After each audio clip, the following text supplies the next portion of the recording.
Hello મિત્રો, આપણે બધા જાણીએ છીએ કે એલએલબીના એડમિશન માટે આજે લાસ્ટ ડેટ છે અને આપણે જે પસંદગીની કોલેજ છે, આપણી જે નજીકની કોલેજ છે, એ કોલેજમાં હજુ જીકાસ પોર્ટલ પર એડમિશન સ્ટાર્ટ થયા નથી. શું એ કોલેજમાં એડમિશન સ્ટાર્ટ થશે કે નહીં એની પણ આપણને કોઈ અત્યારે ચોક્કસ માહિતી નથી અને કદાચ એ કોલેજમાં એડમિશન સ્ટાર્ટ ન થયા તો આપણું વર્ષ આખું ના બગડે એટલા માટે આપણે કોઈ રિસ્ક લેવા માંગતા નથી. તો શું અત્યારે આપણે કોઈ બીજી કોલેજમાં ચોઇસ ફિલિંગ કરી દઈએ અને પેમેન્ટ કરીને ફોર્મને જીકાસ પોર્ટલ પર સબમિટ કરી દઈએ અને જો પાછળથી બીસીઆઈ દ્વારા આપણી કોલેજ જેને આપણે પસંદગીની કોલેજ છે, જેમાં આપણે એડમિશન લેવા માંગીએ છીએ, તે કોલેજને એપ્રુવલ મળે અને એ જીકાસ પોર્ટલ પર બતાવે તો શું સેકન્ડ રાઉન્ડમાં આપણે ફરીથી ચોઇસ ફિલિંગ કરી શકીશું કે નહીં?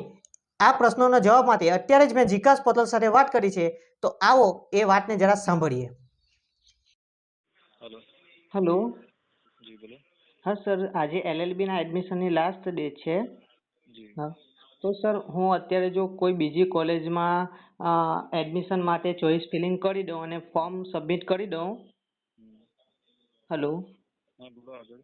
અત્યારે જે મારી મનપસંદગીની કોલેજ અત્યારે જીકાસ પોર્ટલ પર દેખાડતી નથી, તો હું બીજી કોઈ કોલેજમાં ચોઇસ ફિલિંગ કરીને રજીસ્ટ્રેશન સબમિટ કરી દઉં.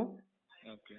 હા, તો સર પછી જ્યારે મારી કોલેજે કે વીએનએસજીને એપ્રુવલ મળે અને જે જીકાસ પોર્ટલ પર દેખાડે તો ત્યારે શું મારું મેં પાછો ચોઇસ ફિલિંગ કરી? થઈ શકે, એડિટ થઈ શકે. એટલે કઈ રીતે સર અનલોક થશે પાછું ફોર્મ? અનલોક ફોર્મ, જી અનલોક ફોર્મ. ઓકે, એટલે બીજા રાઉન્ડમાં થશે અનલોક મારાથી?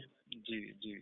એટલે અત્યારે હું પેમેન્ટ કરીને સબમિટ કરી દઉં તો વાંધો નહીં આવે ને સર પછી? કોઈ વાંધો નહીં, કોઈ વાંધો નહીં. જો એમને પરમિશન મળશે આ રાઉન્ડ, મતલબ નેક્સ્ટ રાઉન્ડમાં પરમિશન મળશે તો એ વસ્તુ તમે અનલોક કરી શકશો, યા તો પછી એવું થાય કે નથી જ કરવાનું એમને એડમિશન હાલ પૂરતું ઓનલાઈન પ્રોસેસમાં, હા, તો સર કદાચ પછી પાછળથી કદાચ ચાલુ કરે તો એ વસ્તુ.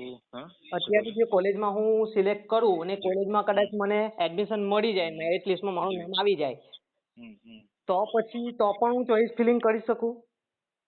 ના, મેરિટમાં નામ આવી જાય ને તમે ત્યાં એડમિશન લઈ લો, કન્ફર્મ કરાવી લો, પછી તમે કોઈ જગ્યાએ બીજી જગ્યાએ ચોઇસ ફિલિંગ ના કરી શકો. અચ્છા, એટલે ત્યાં કોલેજમાં જઈને કન્ફર્મ કરાવું તો ના કરી શકું ને? હા હા જી.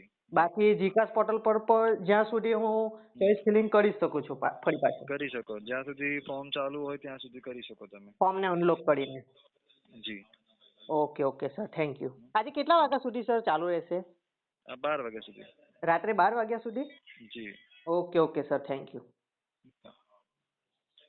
તો મિત્રો, આ પરથી સ્પષ્ટ થાય છે કે જો અત્યારે આપણી પસંદગીની કોલેજ બતાવી રહી નથી ને આપણે રિસ્ક લેવા પણ માંગતા નથી, તો આપણે અત્યારે કોઈ બીજી કોલેજમાં ચોઇસ ફિલિંગ કરી ફોર્મ સબમિટ કરી દઈએ તો ફરી પાછા સેકન્ડ રાઉન્ડમાં જ્યારે આપણી કોલેજને પરમિશન મળશે ત્યારે આપણે ફોર્મને અનલોક કરી ફરી પાછા આપણે ચોઇસ ફિલિંગ કરી શકીશું. ને સેકન્ડ નંબર, જ્યારે આપણે આ ચોઇસ ફિલિંગ અત્યારે કરીએ છીએ એ કોલેજમાં જો આપણું નામ મેરિટ લિસ્ટમાં આવી જાય તો આપણે જ્યાં સુધી એ કોલેજમાં જઈને આપણું ફોર્મ અને ડોક્યુમેન્ટ કન્ફર્મ કરાવતા નથી ત્યાં સુધી આપણું એડમિશન કન્ફર્મ થતું નથી. માટે આપણે સેકન્ડ રાઉન્ડમાં ચોક્કસપણે આપણું ચોઇસ ફિલિંગ કરી શકીશું ફોર્મ સબમિટ કરી દીધા પછી પણ અનલોક કરીને. તો આવી જ નવી અપડેટ માટે મારી ચેનલને લાઈક કરો, શેર કરો અને સબસ્ક્રાઈબ કરી દો જેથી નવા વિડીયો તમને સૌથી પહેલાં મળી શકે. Thank you.